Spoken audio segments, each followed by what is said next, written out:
underprepared podcast episode 1 entrance of all time. I know. I love it. But we're here, High Street Sports, episode 1.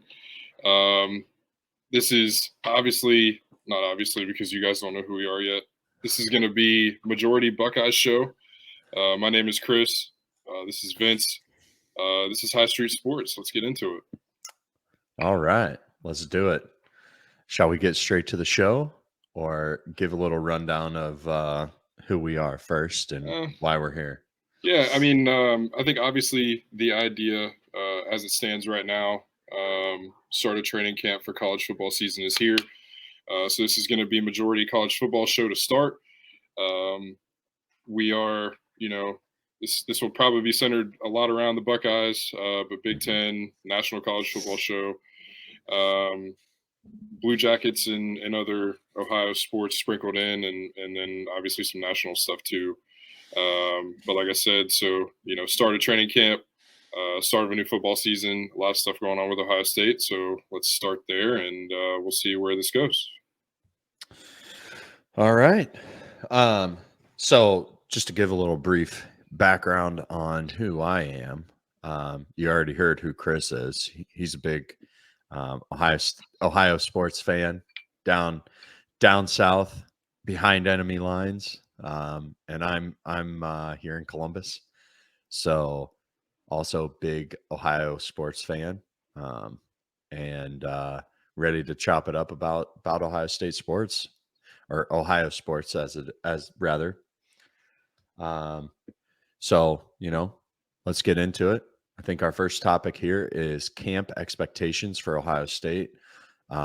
So I'll let you start on your thoughts on camp expectations and just where we're going from here.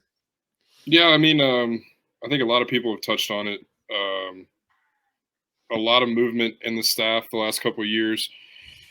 But I think the big thing about this season is who's going to do the play calling on offense. Will that be Hartline? Will that be Ryan Day?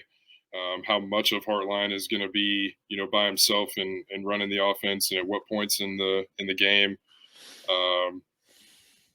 Will Ryan Day keep his fingers on the offense? I would have to assume the answer with the way the season, or how important the season is, rather, when you look at it from the outside point of view, I would have to assume that Coach Day will keep his hands on the offense. Big year, new quarterback, new offensive line pieces. So what are your thoughts there? How do you see the offense working? I think that you're going to see Brian Hartline take it over. It may not be right away. It may be kind of a slow thing right in. But I don't think that Ryan Day is going to have as big of a role this year in the offense as he did in previous years. I think just kind of given the struggles the last couple of years with the defense, he wants to be more of a CEO type of head coach.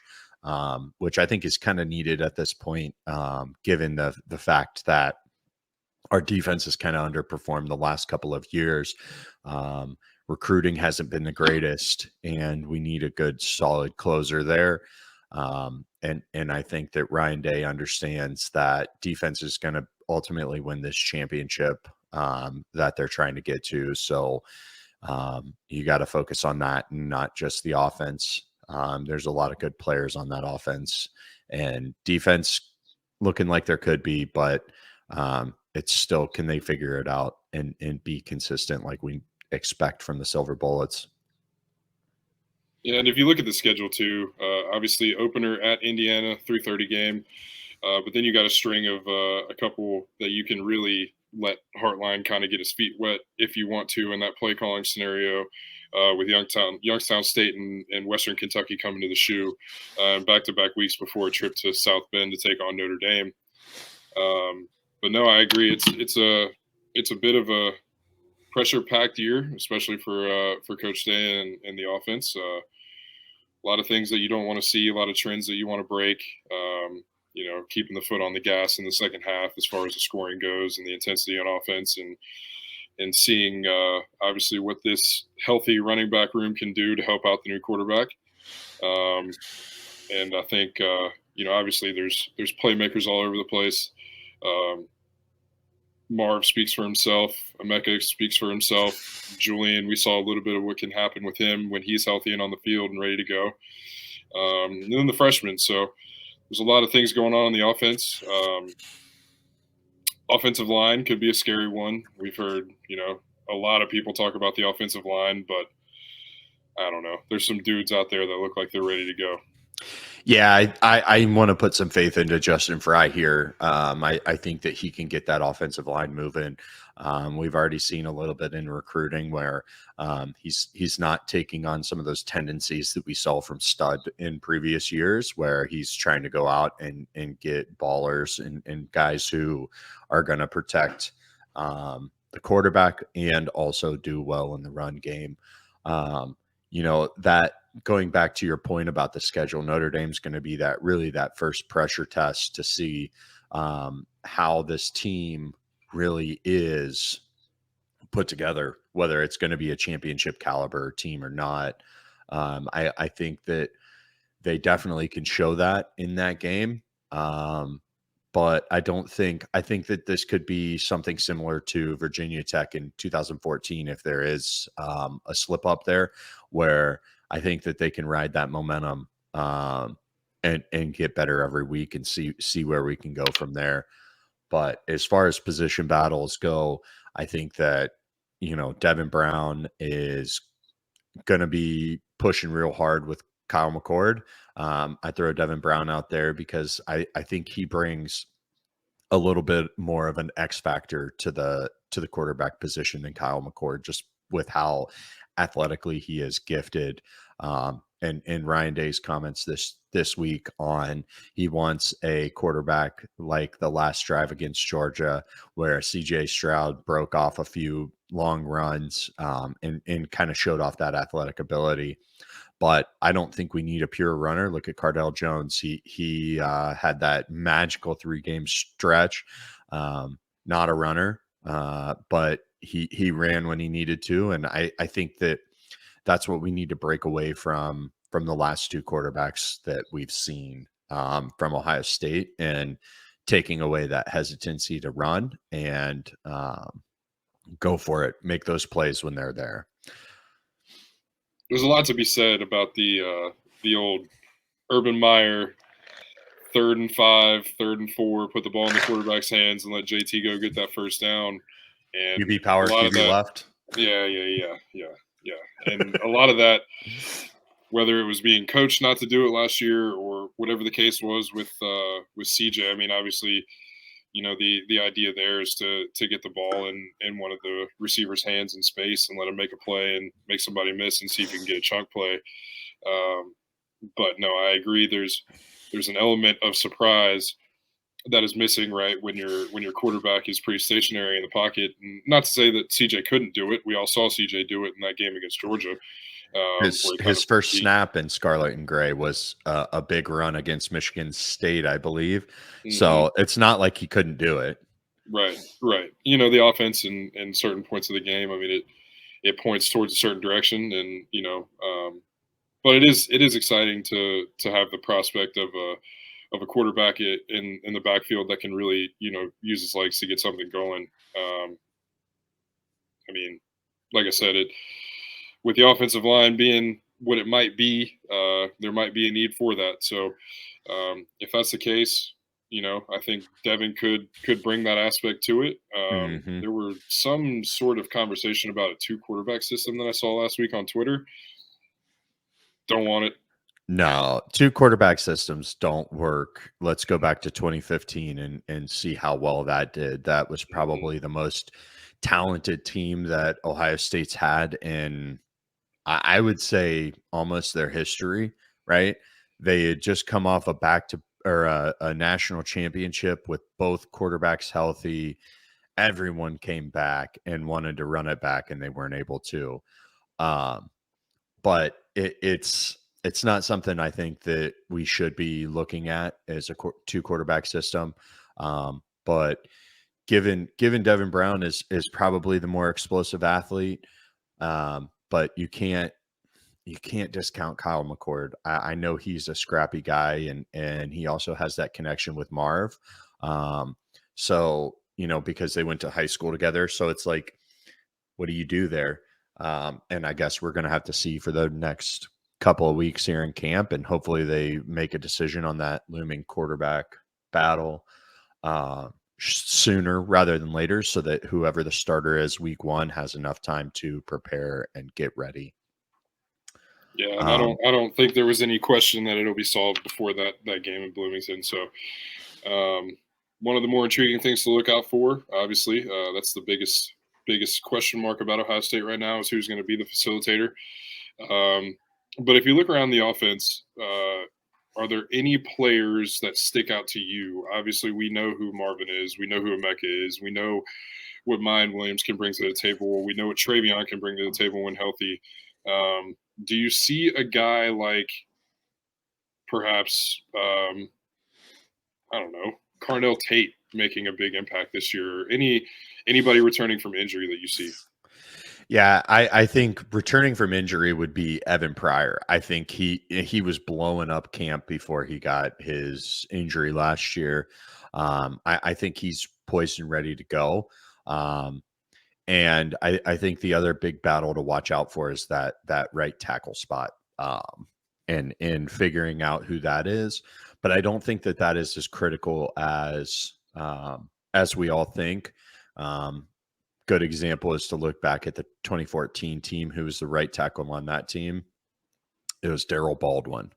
Guy played 1 year and was good enough to take us to the championship. But also you look at on the defensive side too, you had Steve Miller as one of your defensive ends. And I think that, this year's defensive line is much, much more talented than that. So it just goes to show you that, one position is not the end all be all, especially at that tackle spot. But I think that Evan Pryor, if he's given enough snaps, can make a impact. And I would think that he's probably going to be the third guy up after Trey and Mayan, and that'll be a good pace difference. And I think you could even use him kind of like a Curtis Samuel type of role as well, where you can bring him out in the slot, motion him out into the slot, and you can also run him behind the line, do everything a traditional running back can, but then also play a little bit of slot, which is good and versatile for a team that really, in my mind, has a big question mark at that third wide receiver spot. Who's it actually going to be? Is it going to be Xavier Johnson? Is it going to be Julian Fleming, who's been there for 18 years now, I think? Dude's like 35 years old by this point. So if he doesn't make an impact, then you got to find the next man up. And I do think that Carnell Tate might be one of those guys, or Brandon Innes as well. It's got to be somebody, maybe Kojo Antwi. I know he's one of the few sophomores that stuck around in that wide receiver room, because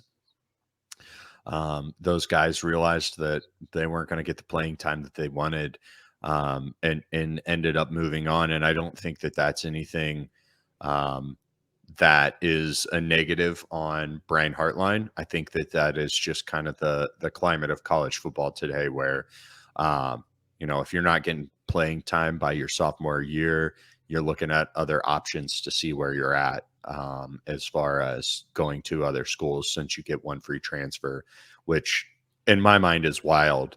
I think it's a bit more than one free transfer. There's a lot of dudes playing at their third school in 3 years around the country. It's only supposed to be one free transfer. And yes, you're right. There's guys that move around a lot. I think that basketball is probably the worst for that. But, football's getting there. We'll see. I wouldn't be surprised to see another 2 or 3 guys maybe look elsewhere after camp as well, just because they're not in a place where they feel like they can be successful. But I think that this is going to be a good offense. My biggest questions are on the defense and who's going to step up in that back end. We know the linebackers are pretty set. I tend to not worry about Larry Johnson's front four, except for last year when he was rotating a little too much. You need to get Mike Hall and Tyleik Williams out on the field and disrupt things in the middle. And I think you need to get your best ends out on the field in critical times. So late in the fourth quarter, third downs and things like that. And I think that that's where we had an issue last season, is not putting those players in the best possible position. So we'll see how that goes. Thoughts on the defense? Yeah, it's I think your point of the rotation or over rotation or lack of having your better guys on the field in pressure situations, and people making a play on first or second down and getting in the backfield and disrupting things a little bit, and then not seeing them on the field for a couple of plays, and some of the question marks there. I mean, obviously, there's a lot of factors that could have gone into that. I think depth was one of them. Depth this year seems to be deeper when you bring in, a guy like Tywone Malone. And then, you get another year out of Kenyatta Jackson, who seems like he's had a incredible offseason so far, getting raved about, after these first couple of camp practices. So you need a guy like Kenyatta Jackson to step up and really add something there. But I love the depth on the defensive line. I think the linebackers are in a good spot. I think you really saw Steele make a big jump last year in his consistency of play. A guy who was always on the ball, rarely made mistakes. And then when you look on the other side of that, the linebacker situation, then you got a guy like Tommy Eichenberg, who goes out and plays with no hands and still has, arguably one of the biggest impacts on the field. But God, he is slow. I mean, him and Tough Borland, I don't know who would win the race.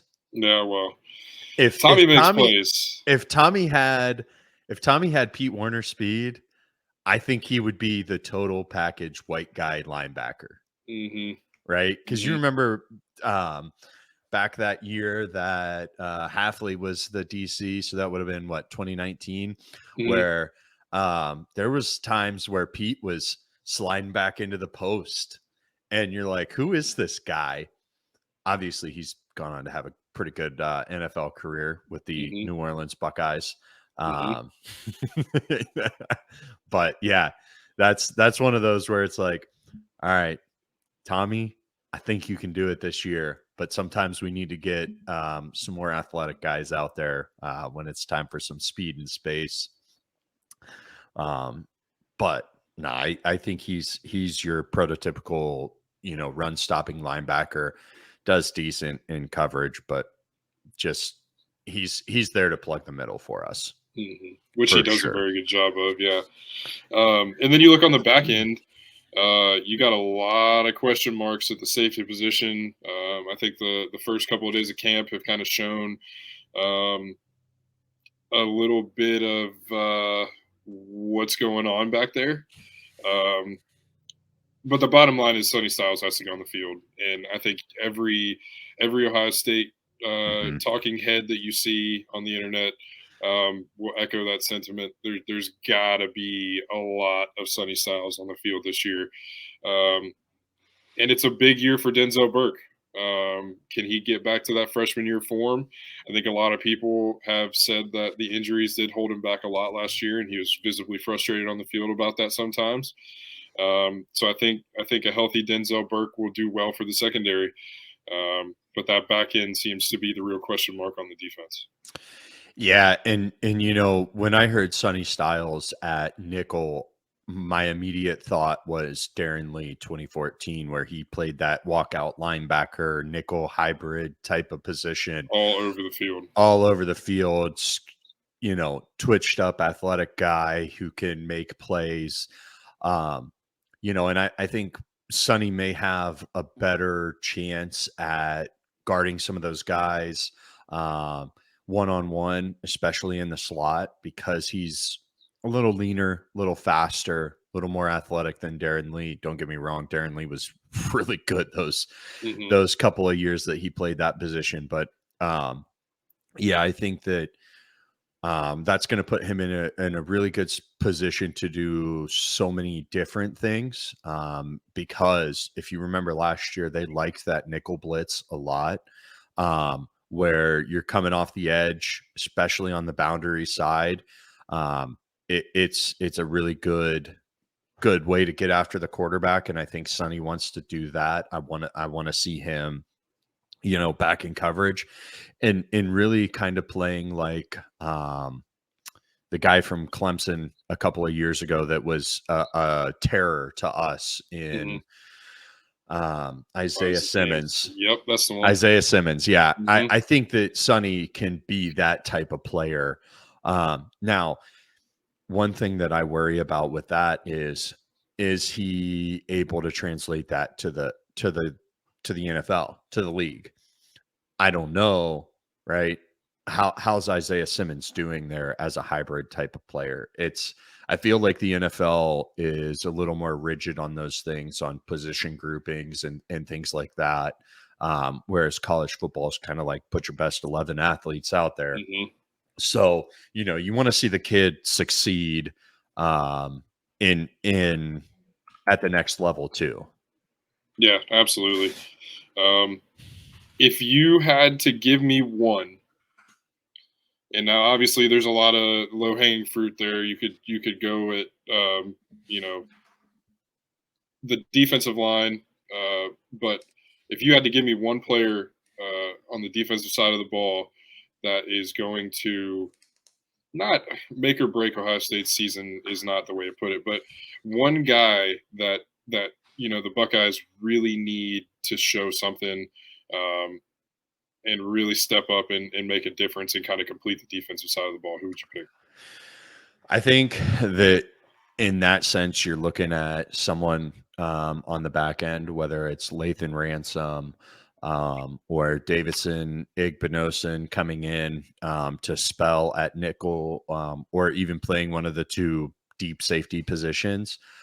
I think that whatever it is, we need to limit those big plays where we were getting beat last year, especially against Michigan, where Lathan Ransom and Cam Martinez just whiffed on tackles and got beat bad. I think that one of the keys to that is stop trying to put them everywhere and let them learn one of the three safety positions, so that they understand their responsibilities and get to those true fundamentals where they need to be, rather than continuing this, hey, we want you to play here, here, here. I think that there's a lot of lack of specialization from some of those defenders. So we'll see how year two in Jim Knowles' safeties driven defense goes, as some of the Buckeye beat writers like to call it. Um, and I do truly believe that this defense is going to go as the secondary goes. But one key to that is, if you look back to that 2019 defense, they had Chase Young there and Jeff Okuda locking everything down, right? Why did Jeff Okuda have time to lock everything down? It was because Chase Young was being a terror. So it's all got to come together for the team to be successful this season. And I think that we'll get there. But the one player that I'm looking at is Lathan Ransom. Can you step up and be the guy that we recruited? No, I agree with that 100%. A lot of, and obviously those two games being the biggest games of the year, the Georgia game, the Michigan game, and those. Let's not forget about the big plays in the Notre Dame game too, Oh, right? 100%. Yeah. Absolutely. So it's like all the big teams that we played, huge plays given up. Yeah. And Yeah. and I'm all for the aggressive defense, but sometimes you can't do that. Yeah. Sorry to interrupt you there. Oh no, Keep no, going. no, no, no. No, it's all good points. I mean, you can't just look to the last two games this season. It's tendencies from week one, that move forward, and if those bad tendencies change, if they don't, If you get more consistent on some of those things and fix them and clean that stuff up. I mean, I think everybody points to the offense. There's a lot of stuff going on in the offense. New quarterback, and then all the weapons out there, and you look and it should be Ohio State's name at the top of the statistical categories on offense, just like it is, since Urban came to Ohio State and kind of changed the offense. It should be a high-powered offense. That's not a question. I think the real litmus test for this team will be the defense, and I think this team will go as far as the defense will take them. Year 2 under Jim Knowles brings a lot of consistency on the coaching side of the defensive side of the ball, which is something Ohio State hasn't had in a long time. So I think that's exciting to get some continuity there with the coaches and the players, and in the second year of that new system. So I think we'll see a lot of good stuff out of the defense. I'm going to choose CJ Hicks. He's a freak. You got to have him on the field. A lot of talk about this jack position and all that other kind of stuff, and who's going to be there, and whatever the case is. But if you got to put CJ in that position to get him on the field, you got to do it. He's an athletic freak who can go out there and make plays in space, and he's a guy that you have to have on the field. So I think that's a big thing.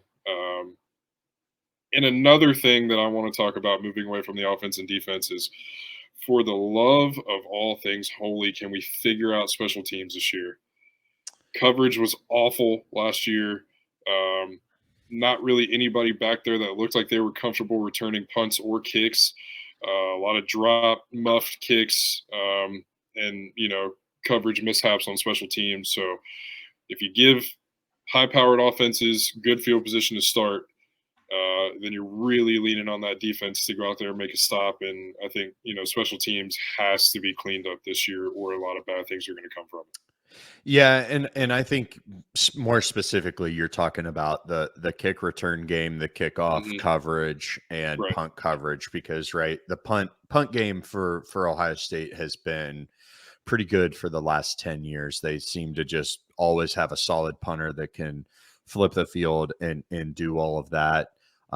But totally agree with you on that, where we definitely need to get better in the special teams. I think you need to look at who are your most dynamic athletes and get them out there in those positions to make those plays. So maybe that's where you get a Carnell Tate or a Brandon Inniss on a kick return, or on a punt return, where they can just go and ball out and be players, not have to think that much, right? Because those are a lot of instinctual type of plays within the game, where you're everything's coming at you so fast, and you just need to focus in and find your holes and go. And Right. and I think you need to put some ballers back there.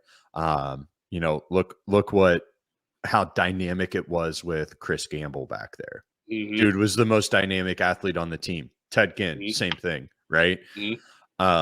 So, or even Jalen Marshall in 2015, when they finally moved him to punt return, got that punt return touchdown against Indiana that year, really turned that game.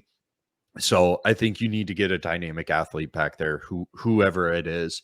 Maybe kickoff is a good place for Evan Pryor to start too, be on that kick return team and return those, because you do like to have a little bigger of a body back there returning kicks, to take some of those hits, because you have some savages coming down the field at you.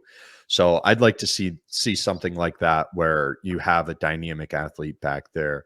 I think that's one of the few things that Ohio State has not done well in the last probably 5 years, is really just making sure that those dynamic athletes get back there and get those touches. I don't even care if it's a safety or corner at this point. Just put somebody back there that can run it back. Take it to the house at least once this year. Well, you can't run it back to the house unless you catch it. So we got to have somebody back there that can field that thing first, and then hopefully we can put a speedster back there, an athlete that can burn one and take one back to the house. Because what was the God, they talked about it all year last year. Ohio State hasn't had a punt return for a touchdown, punt return or a kick return for a touchdown since It's been a long time. it's been a long time. And we had one last year, if I remember right, but it got called back. Um, Kickoff Block maybe, in the yeah. back somewhere, yeah. So a lot of mistakes on special teams as far as the coverage thing goes. So we would love to see that cleaned up. Add another wrinkle to Ohio State, if you can figure out offense, and which should be fine. If you can figure out the defense, which should take another step. If you can really lock in that special teams, one of Urban's things was be locked in all three phases. Mhm. That's something that Ohio State could really benefit from coming back. Yeah, and I think this is kind of a make or break year for Parker Fleming. I know that there's been a lot of outcry from fans and pundits about Parker Fleming needs to go. He's not effective, this and that. And it's like you got to give the guy a chance. He was promoted from an analyst to this position for a reason. And I'm not sure how much of that is him getting his hands tied by personnel decisions that are maybe outside of his purview to say, hey, I want this guy on kick return, but maybe it gets overruled somewhere else. So, I think you're right. It needs to be a solid performance from this special teams, especially in the coverage portion of it. Right, I kick return or kick coverage needs to be solid, and punt coverage needs to continue to be solid. I want to see, in my mind, I think you should be going after at least one punt per game, to try to put that team in a bad spot, especially if you can get your defense to get stops, and pin them back pretty deep. Go after that punt. We've seen Ohio State's been very good at that, playing that beamer ball type of um, punt block, and I think that that's something that is important to help out the defense this season to give them kind of some explosion so that they don't have to do it all themselves. Right. Nope. I think, yeah, I think you hit the nail on the head there. Mhm. Special teams changes the game, and there's something to be said for Ohio State's ability to throw athletes out there and get somebody off the edge to really go after it. So, no, I agree with that as well. Switching gears now to a little bit off the field. Ohio State lost out on another top recruit yesterday. KJ Bolden has chose to go to Florida State over his interest in the Buckeyes. A lot of talk about what's going on with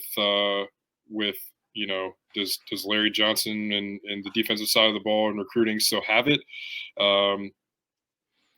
I don't think that it's any question. Does Larry still have it? I think a lot of it has to do with the way the game is changing. Whether we like it or not, NIL plays a factor. However, we cannot blame it all on NIL, seeing as Ohio State has made advancements in that pretty well in the last year or so. So, is there a problem with Ohio State recruiting on the defensive side of the ball? Yes, I think that there is a problem. I think that the biggest issue is you can't close.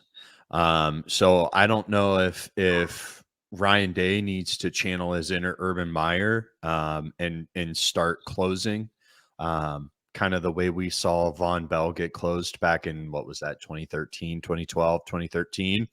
I mean, flipped. He was going to go to Alabama, or Georgia, and flipped on signing day, came to Ohio State.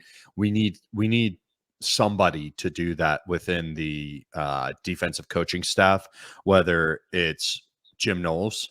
It really should be Jim Knowles. I mean, he's making $2 million.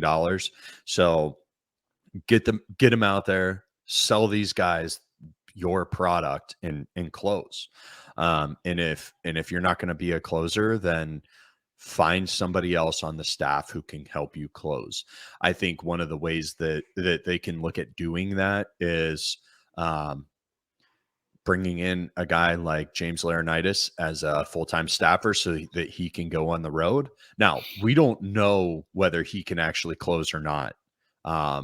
It's not a given that he's going to be a Brian Hartline type of recruiter right away, but he needs to get a chance to do that. And his spot right now as an analyst or grad assistant um, it doesn't let him go out on the road. So he can only see players when they're in the facility and stuff like that. So give the man a chance, give somebody a chance because whatever's going on right now is not working. You need to close on guys, especially KJ Bolden, a relative of Perry Eliano. He can't even close on his own family. Like we got some issues there. Now the other kid, I can't think of his name off the top of my head, that chose to go to Notre Dame. I think that's a little bit of a different situation. And but I also think that it's Ohio State didn't close. They just didn't close. Yeah, and that kind of adds to the sting of what we saw last year, losing out on all three top defensive end targets.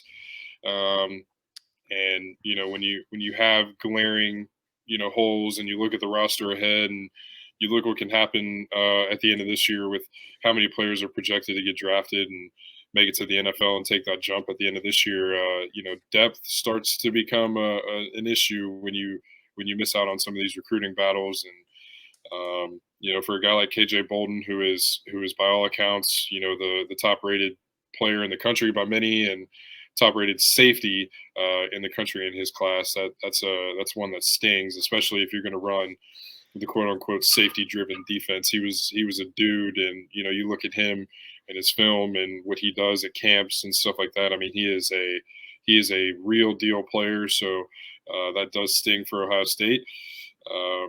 Where to go from here is a tough one. This late in the game, I don't know, where you can really turn at this point. But to your point, with a team that has the defensive track record that Ohio State does, and the guys that have come through that program, and you look and when you keep missing out on these recruiting battles, and it's hard to get a look into the mind of these players and see what's important to them and what they want in their college experience, and what makes them choose where they go. I mean, obviously, it's pretty hard to recruit against Jesus and Mama, but when you're looking at a situation where you thought you had both of those guys in the bag, and then you go 0 for 2, it kind of brings back those feelings of last year with the defensive end recruiting. So obviously, you want to clean that up. How to do that? You got to put pressure. You got to get guys out there, like you said, that can close the deal and bring these guys to Ohio State. Yeah, and one thing with that is I don't think that we need to take the Miami approach with that, where John Ruiz was promising these guys millions of dollars just to sign. I don't think that that's what NIL should be for. I don't think it should be a tool to use to leverage recruits. I think it needs to be something where once a kid gets on campus, balls out, makes a name for himself, then he can start monetizing his brand. But from there, it's one of those things where you just have to figure out what the mentality of these kids are and why they keep moving on. Figure that out, and then go from there. And if it is the NIL thing, then maybe you don't even want those kids, right? No. I get that kids are motivated by money, and a lot of these kids are coming from not so great situations at home, and they think that the money is the key to that success. But I challenge those coaches out there to explain to these kids that, the money is not the driver of success. It's how hard you work. It's being, it's fighting through that adversity and making sure that, you know, you are in the right place at the right time on that field to put yourself and your team in the best position. Once you do those things, all the fame, money, and everything that you could want um, will come knocking. And I want to see more of that type of pitch, especially in college football now, with how the game is changing so much, with conference realignment, NIL, all this, all these things that seem to be taking a little bit away from the pageantry of what college football is and how it was when, you know, we were younger. You brought it up, so let's talk about it. Some things happened the other day in the Big Ten. It's going to look a little bit different once again. So a couple months ago, they made the move to add USC and UCLA, two teams that are outside of what you would think of when you think of the Big Ten.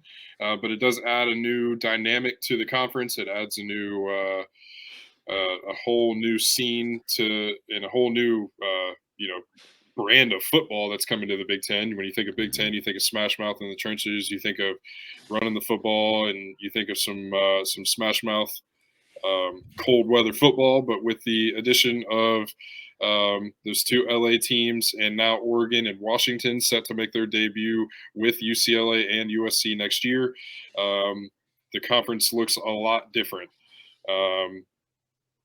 Is there a situation where too much, is going to happen here with the Big Ten too quick? Obviously, with the college football playoff expanding to 12 teams, there's, it's going to change the way that you play your regular season games, right? And there's a lot of talk of should the game move from the last week of the season, which is a conversation for a different day. No pun intended.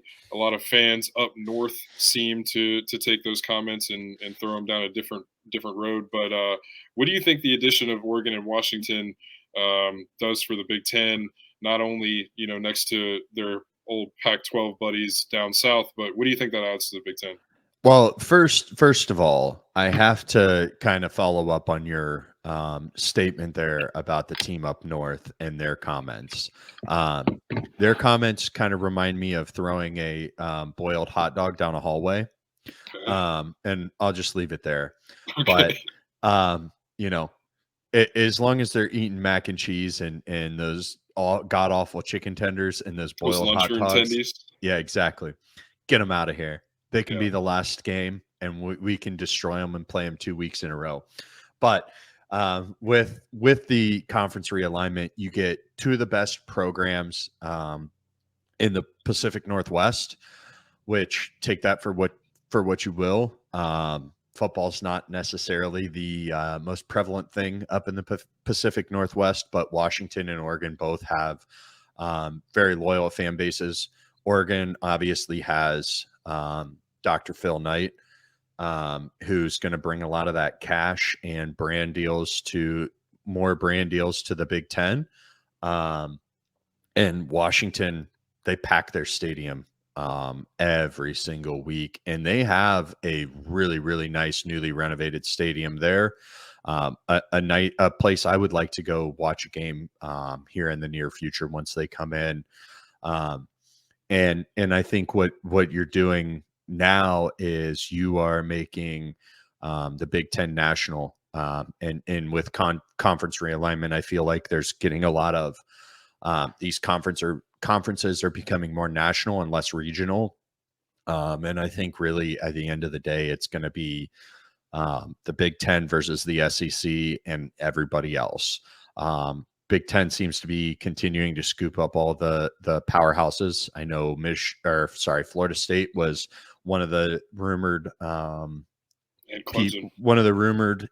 teams coming to the Big Ten along with Clemson. So you look at that right there, that almost becomes the most difficult conference in college football right away.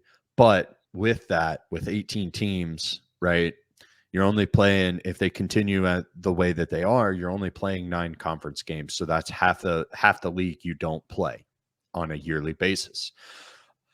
So how do you align that? Do you do 4 divisions per conference? Because I think that that might be one of the ways to accomplish this. And then you play everyone in your division and then cross one division every year. And then and kind of do it like an NFL style there. It is kind of how I see it. You know, you could put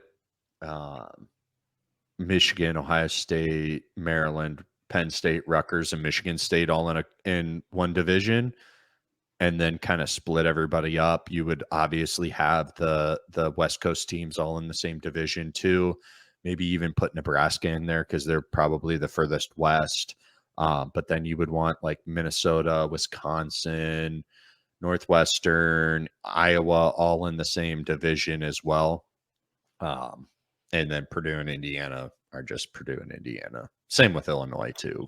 That Right. just kind of there. But yeah, I think that you have to look at creative ways to make this more competitive. And I think with adding in maybe 4 divisions and doing it that way would likely give you a shot to not have a back-to-back matchup in your conference championship in your rivalry games, which I know is something that team fans up north don't want. I don't think any Buckeye fan cares. They want all that smoke. No, if you let them tell it, it's the other way around. Magically, the team up north has forgotten about the previous 17 years of this rivalry, and it goes in waves. And I'm not here to say that, obviously Ohio State is still down in that overall record to the team up north. However, let's not let teams like team up north in Georgia just forget about what happened in the previous 17 years here. So there's a lot to say about that. That's a conversation for another day. Keeping with this Big Ten realignment stuff, though, I love the addition of Washington and Oregon. I think it brings a lot to the Big Ten. As you said, Washington has a very passionate fan base. So does Oregon, UCLA, and USC. I mean, USC is arguably one of the top 5 most storied programs in the country. So anytime you add a team like that to the conference, it's going to get stronger. USC is also one of the biggest brands in college football, college sports overall. So yeah, I think there's a lot of good that comes from that. And honestly, if there's anything that can keep us from playing Rutgers every year, please God, let it happen. I do not care about playing Rutgers anymore. It's 49-5 every time, unless old trick play McGee on the other sideline wants to run across the field and get upset about whatever happens when he's getting his butt whooped up and down the horseshoe. But no, I think it's all good. You do have to wonder what that means for the rest of college football. I was, scrolling away and came across a video a while ago. I can't remember who it was from that, was basically talking about what's going to happen in Washington State. Another, really proud fan base. Old Crimson's been at College Game Day every week for years now. And, what's going to happen to teams like them, Stanford, when the ACC ends up, those dominoes start to fall. Does Florida State come to the Big Ten? Does Clemson come to the Big Ten? There's a lot of speculation of Carolina and UVA coming to the Big Ten. Will that happen? What's going to happen? Who's going to be the next domino to fall in the SEC? So I think you're right. I think we are moving to a 2 super conference college football scenario. What that means for the rest of, college basketball and everything else, the non-revenue sports, that remains to be seen. And that's kind of an unfortunate side effect of what's going on in college football. But I think we are moving to a situation where, in my opinion, now I don't know how realistic this is, but it seems to me like we're moving towards a situation where maybe college football and basketball break off from the NCAA. I could see, that scenario happening. obviously don't know how realistic that is or what goes into any of that stuff, but it seems like the college football playoff is now the driver as far as what's happening in college football. And I think with the playoff expanding to 12 teams, and like you said, with the Big Ten scheduling and turn into more of an NFL type system, I think that's what we're going towards in college football. I think 12-team playoff in college football. Conferences are getting bigger. There's more teams to pull from. I mean, obviously, you only have 30 or 32 teams in the NFL. So we're looking at that, half of that in one league in college football. So there's a lot going on, and I think overall, with these brands getting bigger as far as the conferences go, you can only hope that it would help recruiting for teams like Minnesota, Purdue, Rutgers, and all those teams, and even down in the SEC. You hope that Vanderbilt gets stronger. You hope that some of these other teams in the SEC get stronger. Don't see it happening. The SEC fans seem to think that the SEC is far and away the most powerful conference in college football. I think that is changing, has changed. Obviously, they're very top heavy with Alabama and Georgia with the national championships in the last 10 or 15 years or whatever the case is. But, there's teams in the SEC like LSU who doesn't get nearly the credit that they deserve for some of the things that they've been able to do. But I think with, Oklahoma and Texas going to the SEC and the 4 teams that the Big Ten has added, I'll be interested to see where the SEC goes next. Do they try to make a run at Florida State? I can't see anybody jumping at the thought of adding Miami. A lot of dumpster fire scenarios look like they're going on with Miami and the way they're handling NIL and some of that other stuff too. So I think it's a new age for college football. It's a new age for college sports. Some of the things that are coming with it, are unfortunate, but game is changing, and it started years ago, and it's only moving faster and getting stronger. So I think overall, college football is in a great spot. You mentioned regional rivalries and stuff like that earlier. I don't think the strong ones will go away. Obviously, your Ohio State, Penn State has become in the last 15 Don't years say it. a very strong matchup. And there's a lot of people that want to see that game played every year, and there's a lot of people that don't. And I think I saw somebody on the Ohio State beat the other day say that their feelings aren't hurt to have to play Penn State every year, and I don't disagree with that. So you would like to see some of those matchups stick around, and if it's an every other year thing, if it's an every 2-year thing, then that just kind of is what it is. They like to call it the R word, the rivalry word. I don't think anybody at Ohio State does. Obviously, we play for a wooden turtle sometimes, so it is what it is. Yeah, but I don't think anybody actually cares about that wooden turtle. People do think that just because. Well, it used to be real.